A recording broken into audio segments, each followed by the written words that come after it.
Movies have come a long way from their black and white soundless days. Today, movies are a multi-million, nay, a billion-dollar industry. In April of this year, a London-based analytics firm called Gower Street predicted that global box office revenues for the entirety of 2023 could reach a whopping $32 billion. And Gower is right. I mean, listen, we've seen movies like the Super Mario Bros. Break revenue records. And that's without mentioning Barbie and its $1 million already. Sorry, my mistake, $1 billion. Now think of all of the Marvel movies put together, right? And other film franchises, Star Wars, Indiana Jones, Harry Potter, and even smaller films get a lot of success, even when they're made super cheaply. I mean, think about the Paranormal Activity franchise. Sean Baker's Tangerine is a movie that is shot entirely on the iPhone 5S. What? And with the AI revolution, movies are only going to get cheaper and easier to make. And let's be honest, they're just going to keep making more and more.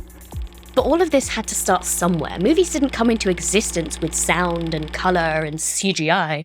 In fact, a lot of early movies didn't even have a plot. They were practically tech demos of what was possible. To appreciate how far entertainment has come, we're going to go back to the very first movie ever made.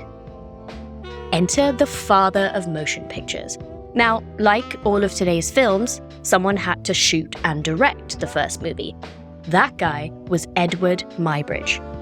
Hold on. Actually, can we get a spelling of this guy's name flashed on the screen? Yeah, okay, there we go. Now you see. Not Edward, but more Canterbury Tales style Edward. So, Eadweard Muybridge. Edward was an English bookseller who worked in the United States. And before he emigrated to America, he turned down money from his grandmother and told her, "No thank you, Grandma, I'm going to make a name for myself, and if I fail, you will never hear of me again." Really, that's the start of any good hero's journey. Just ask Joseph Campbell. Now, Edward made his journey across the Atlantic successfully, thank God, and made his way to San Francisco, where he became a successful bookseller. And from early on, he had a very good understanding of narrative and storytelling, because really the bookshop industry is one of the few where it's acceptable and even encouraged to sample your own merchandise. So things were going okay for Edward. He had a cozy job as a bookseller until, in 1860, he went and got into a stagecoach accident. He suffered serious head injuries and had to spend a really long time in recovery, really in a lot of pain. But he did recover, and as the years passed, it seemed like things were going to be smooth sailing again, until he found out that his wife was cheating on him. Can you imagine? After he got into a car crash. So, like any logical, rational, sensible human being, he decided he was going to shoot his wife's lover. And he killed him. Now, luckily, Edward got acquitted for murder. How, you may ask? Because the judge ruled it as a justifiable homicide. What the fuck? A justifiable homicide. Can you imagine if that was a thing now and the judge was like, "Yep, checks out, you're free to go." Justice was different back then. So this guy definitely lived a life that was like a movie script. And you would think that this man was like, okay, I need to relax, maybe take some time off. He decided to go backpacking in Central America, where he started photographing the rich wildlife of the region. Unfortunately, we don't have photo documentation of this. This was pre-Instagram, so I'm sure his photos are somewhere in his descendants' attic or something, but we don't have them. Photography brought Edward's heart closer to the world of film. But he realized that despite the brilliance of photography, photos can't quite capture the majesty of a bird taking flight or the grace of a llama. So he thought to himself, what if a photo could capture motion? Insane, you say, crazy, a photograph capturing motion? But that is how Eadweard Muybridge created the first movie ever. His love of animals is the reason we got the first movie, and it's also the reason that the first ever movie had a non-human subject. Now, in the hero's journey, you always have a wise old mentor, right? An Obi-Wan Kenobi, a Dumbledore figure. That, like, mentor, financier figure. Eadweard Muybridge had one too. Edward was fascinated with the movement and anatomy of animals, and other people were too. Enter Leland Stanford. Stanford, you say? Oh wow, like Stanford University. Yes, actually, exactly like Stanford University, because Leland Stanford is the guy that Stanford University is named after. Casually. Anyways, Leland Stanford had this hypothesis where he believed that at some point, during a horse's gallop, all 4 hooves of the horse were airborne. But the problem is that horses run too fast for the naked eye to capture all of their movements. So to prove that horses can really get all of their hooves off the ground, Leland Stanford, the guy that Stanford University is named after, pulled aside Eadweard and asked if they could figure out how to capture this movement of a horse in a photo. Leland Stanford handed Eadweard the resources needed to get the project off the ground. And Eadweard, being a talented photographer with a love for animals, took it on. He ended up spending $50,000 of Leland's money. In today money, that's about $1 million.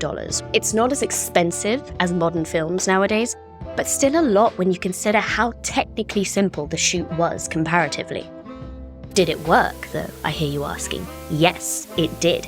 In 1878, Eadweard Muybridge created The Horse in Motion. Now, comparatively, it's a very modest film now, and the speed of the frames don't really come close to making the viewer feel the speed and strength of a horse, but at Eadweard's time, it was the closest anyone had ever gotten.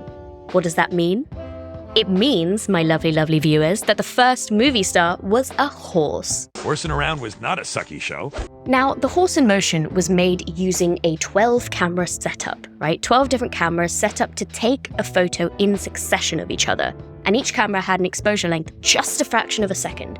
This is an insanely fast time in an era where people were still sitting for photographs like they were being painted. So Muybridge set up a mechanism that would be triggered by the horse. As the horse ran, it would trigger the wires connected to the cameras, causing them to take a photo. The technology behind this was based on children's flip books. That's essentially what Muybridge was trying to recreate with photographs, except using vastly inferior technology and trying to capture a horse, which if you've ever seen a horse gallop in real life, they're fucking fast. So he set up this mechanism, he took the pictures. Then Muybridge attached it to a zoopraxiscope, which is a phenomenal word. And it's kind of like a vinyl record with a bunch of images in succession around its edge. Here's a clip from Pietro Pecco showing you how it worked. Now, when spun at the right speed, the zoopraxiscope made the pictures look like one fluid stream of motion. This is actually the same principle behind many of your favorite animated films today. Speaking of animated film, we have a list of ones that you absolutely have to watch over at alittlebithuman.com. You can click on the link in the description box below. Back to Muybridge. Imagine being in this man's shoes, right? You're exhausted. You've been working on this thing for months. You went through tons of trial and error. You created a new thing where you developed photos from film. Now comes the moment of truth. Did you make a scientific breakthrough? Or did you just waste $1 million of Leland Stanford, the guy who Stanford University was named after's money? You turn your zoopraxiscope, sweat dripping from your forehead, your pulse pounding, your hands shaking, and then you see it. Like the flash of a bulb going off when you take photos. At one point, the horse's hooves are all off the ground. Now, The Horse in Motion was the most iconic of Muybridge's films, and the first, but it definitely wasn't the last. Muybridge went on to record the motion of many more animals that had been the subject of his fascination. There's The Capybara Walking, a film which, well, shows a capybara walking. Next, we have Lioness Walking, where instead of a capybara, there is a lioness. He also made Cockatoo Flying, Mule Kicking, Ox Walking, Pig Walking, Raccoon Walking, Oryx Galloping, and several more films showing the movement of animals. His lack of creativity in naming things aside, Muybridge's work was proof that movies could be a thing. And he also had footage of people performing simple daily tasks like walking down the stairs.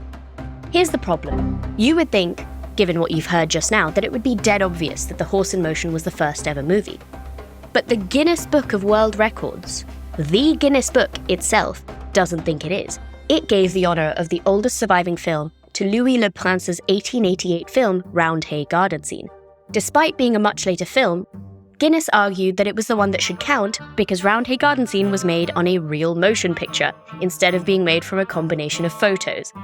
Now, look, we're sure that the evaluators at Guinness had serious reasons for that evaluation because really they are the Guinness Book of World Records, but frankly, we think it's stupid because the argument is that The Horse in Motion isn't a real movie because its photos are strung together and not shot on a motion picture camera, despite the fact that said motion picture camera would not exist without The Horse in Motion coming up with the technology in the first place.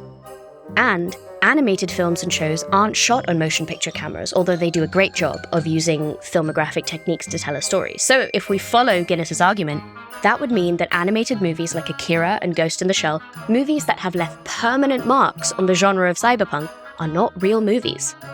Because they weren't shot on a motion picture camera. Come on, man. Now, this isn't a problem that's unique to the Horse in Motion versus Roundhay Garden scene. Similar questions of what was really the first what appear everywhere in the history of invention. Now, in all of these cases, they ask a fundamental question. When does a thing become what it is? Much like how we have struggled for millennia to say which part of us makes a human, right? What combination of body, awareness, and thought constitutes a self, which is really the question that most AI and robot movies ask all the time. Similarly, it's hard to tell when an invention becomes what we recognize it as today. For example, Thomas Edison, he made the first commercially successful light bulb, but it wasn't technically the first. What's that? What's that thing you're working on? Well, it's a light bulb. A light bulb! Light bulb! I invented that! Italian inventor Alessandro Volta created the first practical way to generate electricity using what he called the voltaic pile. It was a mass of alternating zinc and copper discs with saltwater-drenched cardboard wedged between them, which generated electricity, but also incandescent light. And in 1840, Warren de la Rue came around and made an actual light bulb that used a platinum filament but was too expensive to mass produce. Somewhere between Volta's idea and de la Rue's prototypes, the first light bulb materialized.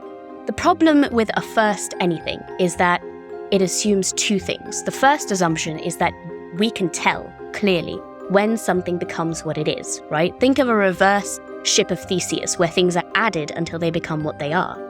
Second, it assumes that whoever's work made it to see the light of day was actually the first of its kind. To claim a first is to basically make a lot of epistemological assumptions, which, interesting, fascinating, but definitely a topic for another time, because this isn't Philosophy 101. So we'll move on to other firsts in film, while bearing in mind that they are likely the only known or recorded firsts. So, the first colour film. The first film to ever have colour was Annabelle's Serpentine Dance, which you've likely never heard of unless you've studied film or you're a giant film nerd like us. It's a common misconception that The Wizard of Oz was the first movie to have colour, or that it was the first movie to use Technicolor. Neither are true. I'm so sorry to anyone who claims The Wizard of Oz as their favourite movie, but it's not true. The first movie to use Technicolor was the 1917 film The Gulf Between, a comedy drama about a missing girl who is believed to have been lost at sea. Her parents adopt a boy to replace her, but they end up crossing paths later and marrying each other. Scandalous. Back to Annabelle's Serpentine Dance, though. Like The Horse in Motion, it was first enough, but some people might argue it's not a real colour film. The film depicts Annabelle Moore, an American actress and dancer, performing her famous serpentine dance. And as she dances, her dress changes colour when she moves, creating a hypnotic effect. And it was coloured by painting each frame carefully by hand. Now, if you follow the earlier logic applied to The Horse in Motion, you might argue that Annabelle's Serpentine Dance isn't the first colour film because it wasn't shot with colour right from the get-go. And the same can be said for the first movie made with sound. Wait a minute. You ain't heard nothing yet. A lot of films are said to be silent films, but that depends on how you want to restrict the word silent. A lot of early silent films actually had accompanying live music inside the theatres. That ranged from one guy at a piano, or bigger theatres that had entire orchestras. Okay, then, I have a solution, you're thinking. Let's just go with movies that had audio dialogue. Except early theatres in Japan actually had live performers who would voice dialogue in cinemas. Alright, how about we narrow it down to the first feature-length film to have music and dialogue recorded to play with it? Then, the honour goes to The Jazz Singer, a 1927 film that fittingly was a musical. The story is about a Jewish man who runs away from his conservative home to become a jazz performer because jazz music used to have the same reputation that rock music used to have, the devil's music. Of course, now I'm pretty sure that honour goes to rap music. Damn! So, case closed, right? The Jazz Singer was the first movie with sound. Except it also had an external source of sound. The sounds in the film weren't playing in the movie, they were recorded on waxed records that played in sync with the film. It's very similar to how when we watched movies over Zoom with our friends, you had to just say 1, 2, 3 and press play, right? That's what the jazz singer was doing. It had an external source of sound, and someone just had to press play on the sound and the movie at the same time. So was it at least the first movie with sound of its kind to be a feature film? Nope. According to the Australian Centre for the Moving Image, a Vitaphone feature film called Don Juan came first in, drumroll please, 1926, so the year before The Jazz Singer. Don Juan had a soundtrack, spoken dialogue, and sound effects. The works. And if we go with just plain sound, we go all the way back to the Dixon experimental sound film, which came out somewhere between 1894 and 1895. However, the actual first movie to natively have sound is older than both The Jazz Singer and Don Juan. In 1919, German inventors Joseph Engel, Joseph Massel, and Hans Vogt patented their tri-ergon process, which recorded sound through light. It basically translated sound into light when recording and then translated it back when playing the movie. And so the end result was something that natively had sound and didn't need an external sound source. They used this new technology to create Der Arsonist, an adaptation of the Dutch play In de Jong Jan. I'm very sorry for butchering the pronunciation if I did. Unfortunately, this film was lost. Not a single copy of it survives, and this tri-ergon process failed to take off. Honestly, this whole first thing is very complex. It's historically significant, but it also can be subjective. It's no surprise that a lot of firsts are from successful companies and members of the upper class. Film history is great, but it's possible that a lot of firsts are likely nowhere near being the actual first. That said, you can become some of our first supporters by hopping onto alittlebithuman.com and signing up for a subscription. We love what we do. We love sharing it with you, but unfortunately we live in a society where you have to pay for the basic necessities of life. But if you do like what we do, we invite you to support us. We cover film, TV, gaming, media, entertainment, and you'll find a link in the description to go and subscribe. Even a like and subscribe matters a lot, so go ahead and click those down below if you enjoyed this video.